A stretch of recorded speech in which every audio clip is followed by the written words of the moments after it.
ओम श्री साईनाथाय नमः। ओम श्री साईनाथाय नमः। ओम श्री साईनाथाय नमः। सभी साईं भक्तों को मेरा नमस्कार। साथियों, कथा प्रारंभ करते हैं। जैसा कि पिछले भाग में बताया था, सुनाया था आपको कि कुलकर्णी सरकार अपने वाड़े में घुस गए, पहुंच गए, अपनी बहन को बाहर छोड़ के, जो कि जब उनकी कोई उसके ऊपर नहीं चली, बाबा के आशीर्वाद से सभी गांव वाले अपने अपने घर की ओर प्रस्थान कर गए और बाबा भी निकल लिए। अब रुक्मणी जी, गोविंदा और उनकी बहन तीनों जने अपने वाड़े में वापस प्रवेश किया तो कुलकर्णी ने दहाड़ के कहा, कोई जरूरत नहीं है अंदर आने की, आज से तेरा मेरा संबंध खत्म, कोई रिश्ता नहीं है तेरा मेरे बीच में। कुलकर्णी की बहन से रहा नहीं गया, आगे बढ़ी, पहुंची कुलकर्णी के सामने कि रिश्ता रिश्ता तो उसी वक्त खत्म हो गया था जब तुम मेरा बीच घर के बाहर बीच सड़क पर बैठा कर मुंडन करा रहे थे। उस टाइम तुम्हें भाई की फर्ज याद नहीं आए, ना तुम्हें राखी की रक्षाबंधन याद आई कि भाई को बहन की रक्षा करनी चाहिए, तुम तो मेरी बेइज्जती कर रहे थे। तो कुलकर्णी और बौखला गया। उसने कहा, मैं तुझे आज ही विधवा आश्रम भेजता हूँ, मेरे वाड़े में कोई धर्मशाला नहीं है जो कि तू यहाँ रहेगी, मैं तुझे आज ही तो विधवा आश्रम भिजवाता हूँ। अंता बनता तैयारी करो, व्यवस्था करो इसे विधवा आश्रम छोड़ के आने की। अंता बंदा जी सरकार कह के निकल लिए। रुक्मणी जी कहने लगी, सरकार कुछ सोचो, गुस्से में बीच में बोलने की कोई आवश्यकता नहीं है, और हाथ पकड़ के खींच के उसे कमरे में बंद कर आया और अपने आप अपने रूम में जाके बैठ गया। इधर आदेश दिया कि गोविंदा हमारे साथ रहेगा और जीव को विधवा आश्रम भिजवाते हैं। खैर, दोनों बहन भाइयों में काफी कहासुनी हुई, उसको कमरे में बंद कर दिया। इधर अध्यापक जी श्रीकांत पहुंचे बाबा के पास कि साईं ऐसा कैसे कर सकते हैं कुलकर्णी सरकार, ये वो बहुत सारी बात। श्रीकांत ने, बाबा ने कहा श्रीकांत से, आज सूर्य ग्रहण है, अभी कुछ ही पल में लगने वाला है, उस सूर्य ग्रहण में साधना करो, एकचित होकर साधना करो। कि साईं मैंने तो कभी साधना करी नहीं। बाबा ने कहा, अब करो, पहले कभी तुमने गोविंदा जैसे बच्चे की तरफदारी भी तो नहीं की थी, अब करो। सूर्य ग्रहण समाप्त होते होते तुम्हें उसका उत्तर मिल जाएगा। खैर जी, पेड़ के नीचे बैठ के श्रीकांत जी साधना करने लगे। इधर बाबा द्वारका माई में बैठे थे, अपना वो भी साधना ही कर रहे थे। सूर्य ग्रहण के टाइम बाबा ने एक मिट्टी के बर्तन में पानी लिया और उसका घुमा दिया पानी को।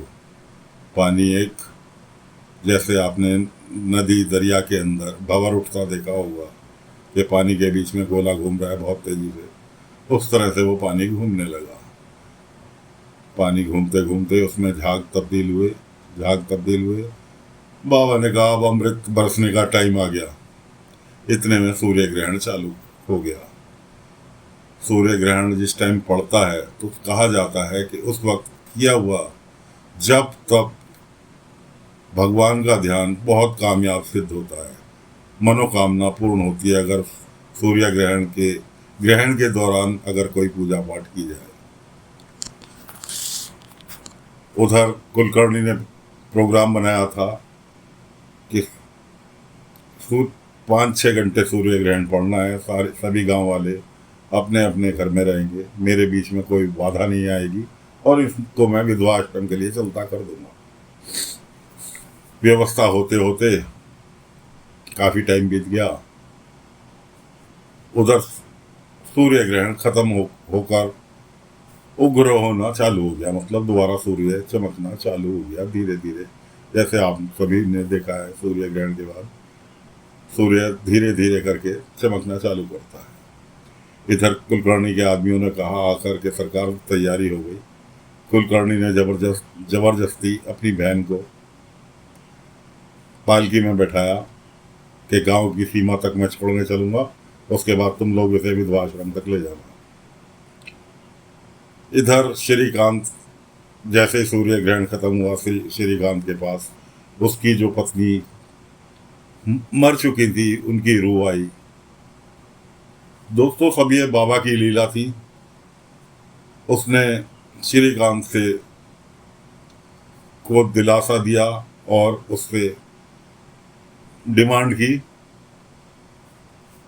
कि कुलकर्णी की बहन और उसके बेटे का साथ दो, दबे शब्दों में, कि उनको अपना लो, कि तुम अपने बच्चे को और मुझे तो नहीं बचा सके, लेकिन इनको अपना लो तो तुम्हारा वो जो तुम्हारे मन के ऊपर बोझ है वो हल्का हो जाएगा। सूर्य ग्रहण खत्म होते के साथ ही पता चला, गोविंदा दौड़ता दौड़ता उनके पास आया कि मेरी माँ को बचा लो, रोक लो, वो उसको भी विधवा आश्रम छोड़ने जा रहे हैं। वो भी दौड़े दौड़े वो भी पहुंचे और सीधे सीधे कुलकर्णी सरकार को ललकार दिया कि आप ऐसा नहीं कर सकते। कुलकर्णी ने कहा, मैं इस गांव का मुखिया हूँ, गांव शिरडी का राजा हूँ, मैं जो मर्जी कर सकता हूँ। तो कौन किस हक से कह रहा है कि एक विधवा का ठिकाना विधवा आश्रम होता है? उसने कहा, श्रीकांत ने कहा, क्या आपकी नज़रों में विधवा होना गुनाह है ना? और वैसे भी आप तो इससे संबंध खत्म कर चुके हो, तो मैं इससे शादी करने के लिए तैयार हूँ। तासे की और शादी में किसी वैसे उद्देश्य से नहीं, शादी में केवल गोविंदा को और इसकी माँ को प्रोटेक्शन देने के इरादे से करना चाहता। वक्त कुलकर्णी को मिल गया मौका। कुलकर्णी ने गांव वाले भी इकट्ठे हो गए थे, क्योंकि सूर्य ग्रहण खत्म हो गया था, सब बाहर निकल आए। और क्योंकि श्रीकांत ने उनकी पालकी बीच में ही रोक ली थी, इसलिए सब गांव वालों ने चारों तरफ से घेर के खड़े हो गए। कुलकर्णी ने गांव वालों को भड़काना चालू कर दिया कि हमारी बहन बेटियों पे क्या असर पड़ेगा, एक विधवा पे गलत नियत डाल रहा है ये, और ये अध्यापक ना होकर एक दुराचारी है, इसको इस गाँव में रहने का कोई हक नहीं है, और बाकी मैं फैसला तुम लोगों के ऊपर छोड़ता हूँ। नहीं, फैसला तो बाद में छोड़ा कुलकर्णी सरकार ने। पहले तो अपने लठैतों को आदेश दे दिया कि पीटो इसे पकड़ के। उधर पीछे पीछे ग्रहण खत्म हो चुका था, बाबा को तो सब चीज़ पता थी कि अब क्या होने वाला है। बाबा पीछे पीछे दौड़ते हुए आ रहे हैं। जैसे ही उन्होंने लाठी मारने के लिए उठाई, उनकी लाठी बाबा ने बीच में ही जाम कर दी, तो श्रीकांत को चोट लगने से बचाया।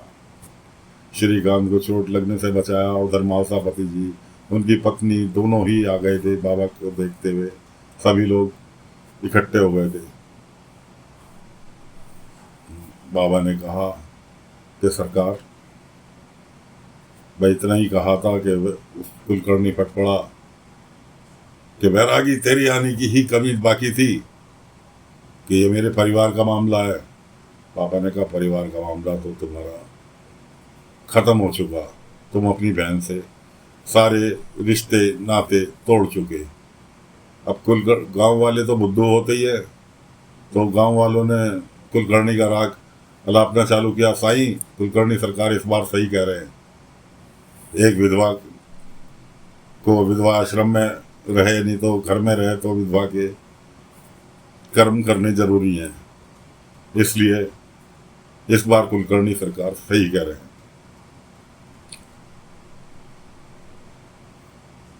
बाबा ने कहा, किसने हक दिया तुमको ये फैसला करने का? नहीं समझ में आया, बहुत समझाया, नहीं समझ में आया। कुलकर्णी ने पैंतरा खेला कि यह अध्यापक जो है ये बहुत मेरे कामों में टांग अड़ा रहा है, इससे अच्छा मौका नहीं मिलेगा। उसने गांव वालों से कहा, गांव वालों, कल को तुम्हारी बहन बेटियों पर क्या असर पड़ेगा, ये फैसला मैं तुम पर छोड़ता हूँ कि इसका अध्यापक को गांव में रखना है या गांव से बाहर करना है। अब गांव वाले भी बड़े तैश में आके बोले, अध्यापक जी तुम खुद जाओगे या तुम्हें भगाया जाए। इतने में बाबा बीच में बोले, ऐसा है, फैसला तुम जरूर करना, मैं तुम्हारे फैसले के बीच में नहीं आऊँगा, लेकिन सिर्फ कल सुबह तक के लिए अपने फैसले को रोक लो। कल सुबह तक क्या हो जाएगा? अरे एक पल में बहुत कुछ बदल जाता है, मैं तो पूरी रात मांग रहा हूँ। कल सुबह आप लोग सभी अपना फैसला लेकर द्वारका माई आना। बाबा ने गोविंदा का और जीव का दोनों की जिम्मेवारी मालसापति जी को सौंपी कि मालसापति जी ये दोनों आज की रात आपके यहाँ रहेंगे, कल सुबह आप इनको लेकर द्वारका माई आ जाना। मालसापति जी तो जानते थे कि साईं ने अगर कुछ बीच में लकड़ी ली है तो साईं कुछ ना कुछ करके रहेंगे। मालसापति जी ने कहा ठीक है साईं। मालसापति जी लेकर माँ बेटा को दोनों को अपने घर चले गए। उधर श्रीकांत द्वारका माई में ही बाबा के साथ रुक गए। श्रीकांत ने भी ये सवाल किया कि साईं एक रात में क्या हो जाएगा, कौन मदद के लिए आएगा, गांव वाले तो अपनी उजड़पन से बाज नहीं आएंगे। बाबा ने कहा श्रीकांत अभी मैंने थोड़ी देर पहले कहा था, पल भर में बहुत कुछ बदल जाता है, मैंने तो पूरी रात मांगी है, सुबह तक क्या इंतजार करो, सब्री रखो। खैर जी, श्रीकांत भी वहीं द्वारका माई में सोए। अगले दिन सुबह मालसापति, उनकी पत्नी और जीवताई और तुम्हारे गोविंदा इनको लेकर द्वारका माई आ गए। अब रात को सपने में जितने भी गांव वाले वहां मौजूद थे और बाबा का प्रतिरोध कर रहे थे, सबको सपने में दिखाई दिया। कोई विधवा हो गई तो उसका मुंडन हो रहा है, किसी ने सपने में देखा कि किसी को घर से बाहर धक्के देकर निकाल दिया, किसी ने सपने में देखा, जितनी भी महिलाएं वहां पर खड़ी थी उस वक्त, हर किसी ने अपने आप को विधवा के रूप में देखा। किसी ने अपने आप को विधवा आश्रम में देखा तो किसी ने सिर गंजी होते हुए देखा। इस तरह से हर सारी की सारी महिलाओं ने अपने अपने पति को बताया कि ऐसे ऐसे हमने सपना देखा, और बहुत ही ज्यादा डरी हुई। और जो उन पति उनके उस वक्त साथ दे रहे थे, उन्होंने सोचा कि भाई इन्होंने विधवा होने का सपना देखा तो कहीं ऐसा तो नहीं कि हमारी मृत्यु नजदीक आ रही है, कि साईं के पास चलो। सारे गांव वाले जितने भी उस वक्त मौजूद थे सारे बाबा के पास द्वारका माई पहुंच गए। द्वारका माई पहुंचकर बाबा ने कहा कि क्यों, अपने ऊपर बीती तो तुम्हारी समझ में आया, खाली तुमने सपने में देखा तो तुम पूरी तरह कांप रही हो। खास करके मैं महिलाओं से कह रहा हूं कि तुमने सपना देखा अपने विधवा होने का तो तुम पूरी तरह कांप रही हो। तुम उससे पूछो जिसके लिए तुम कल फैसला कर रहे थे कि इसको विधवा आश्रम जाना चाहिए, एक माँ को अपने बच्चे से अलग करके ने का फैसला कर रहे थे, उसके दिल पर क्या बीत रही होगी जो इतने समय से विधवा बन के रह रही है कुलकर्णी सरकार के यहाँ। तुम कल सारे लोग कुलकर्णी सरकार के यहाँ में आ मिला रहे थे कि नहीं साईं हम गलत थे, कि अध्यापक जी खाली गोविंदा को और इसकी माँ को सपोर्ट इसलिए कर रहे हैं कि भाई इनका जिंदगी सुधर जाए। कुलकर्णी वाड़े में तो इन्होंने जितना दुख झेलना था झेल लिया और कुलकर्णी सरकार ने इनसे संबंध खत्म कर लिया। उधर कुलकर्णी ने सोचा कि कहीं ये वैरागी अपने पक्ष में ना कर ले, वो अपनी डोली पे चढ़ा, पालकी पे अपनी चढ़ा, पालकी नुमा कुर्सी पे 4 कंधों पे बैठकर चल दिया, पहुंच गया द्वारका माई। अब गांव की महिलाओं ने, पुरुषों ने, जिन्होंने भी समर्थन किया था, वो सारे के सारे, वैरागी तू क्या सोचता है, तू मेरा फैसला बदल देगा, चलो अपने लेटर तो आदेश दिया, चलो इसे खींच कर लेके जाओ, विधवा आश्रम छोड़ कर आओ। मैं जितनी भी वहाँ लेडीज खड़ी थी सारी की सारी एक का हाथ एक पकड़ के आगे दीवार बन के खड़ी हो गई द्वारका माई के सामने कि अगर इसको लेकर जाओगे, जीवताई को लेकर जाओगे, तो हमारी लाशों पे से गुजर के जाना होगा। हम समर्थन दे रहे हैं कि हाँ, इनका विवाह होगा दोनों का। कोई बात नहीं। फिर भी कुलकर्णी कहाँ बाज आने वाला था, उसने अपने लठैतों को आदेश दिया कि मारो पकड़ के जो भी तुम्हारे बीच में है। अब जैसे ही उन्होंने अपनी लठिया उठाई, महिलाओं जितनी भी आगे दीवार बनी हुई खड़ी थी, बाबा ने पीछे से अपना हाथ उठाया और ऐसा गोला सा खींच दिया कि वो जितने भी लठैत मारने के लिए लठिया उठाई थी, चारों खाने चित जाकर गिरे कुलकर्णी के पास। वह फिर क्या था, फिर तो कुलकर्णी का चलो यहाँ से। उसके अंता पंता आदि कहने लगे कुलकर्णी से धीरे से, सरकार इसका विवाह हो जाएगा अगर आप चले गए तो। कुलकर्णी उनका हाथ पकड़ के खींचता हुआ अपने वाड़े की ओर प्रस्थान कर गया। उसके बाद जीव बाबा के कदमों में बैठ गई कि साईं, मुझे मेरे पापों की सजा मिलने दो। आपने मेरे ऐन मौके पर आके मेरी जिंदगी बदल दी, पल भर में आपने मेरी जिंदगी बदल दी, वरना मैं तो नरक में जा रही थी। बाबा ने उसे उठाया, संतावना दी, एक श्रीकांत के हाथ में उसका हाथ दिया और दोनों को सुखी जीवन जीने का आशीर्वाद देकर उन्हें विदा किया। उसके बाद पता लगा कि 8-10 गांव वाले बाबा के पास द्वारका माई में आए। अब्दुल, भीमा, राणो जी, बहुत सारे लोग, मालसापति जी, 10-12 जने कि साईं कुछ कहना है। कि हाँ जी बताओ क्या कहना है। कहना यह है कि रामनवमी आ रही है और हम चाहते हैं रामनवमी का उत्सव मनाया जाए। रामनवमी का उत्सव मनाया जाए कि ठीक। इतने में दिलावर जी ने प्रवेश किया। राम जुहार सबसे हुई। दिलावर जानते ही हैं आप सब कि साईं कुछ कहना है। कि हाँ जी आप भी कहो। कि साईं, लेकिन जब उसने सुना रामनवमी उत्सव, वो बेचारा बुझ गया, दिलावर का चेहरा उतर गया। बाबा ने कहा नहीं नहीं कहो, बेहिचक कहो, तुम्हें क्या कहना है। मैं कहा साईं मैं चाहता था उर्स मनाया जाए, पूरी द्वारका माई दियों से जगमगाऊं। तो इतने में अब्दुल कहने लगा कि दिलावर जी, उर्स तो किसी मजार पर मनाया जाता है। दिलावर कहने लगे कि अब्दुल, मेरे लिए तो मेरा कावा भी यही, मेरी जन्नत भी यही, सब कुछ ये द्वारका माई है। इसलिए मैं चाहता हूँ कि इस बार उर्स मनाया जाए। बाबा ने कहा कब मनाना है। कि ये तारीख है। इत्तेफाक से रामनवमी उसी तारीख की बैठ रही थी। तो बाबा ने दोनों ही पक्षों को रामनवमी उत्सव और उर्स मनाने की इजाज़त दे दी। तो दोस्तों, कथा को फिलहाल विराम यहीं देते हैं। आगे की कथा लेकर फिर हाजिर होंगे अगले अंक में कि अब शिरडी में एक साथ उर्स और रामनवमी उत्सव एक साथ मनेगा। उर्स में होता क्या है आप सभी जानते हैं।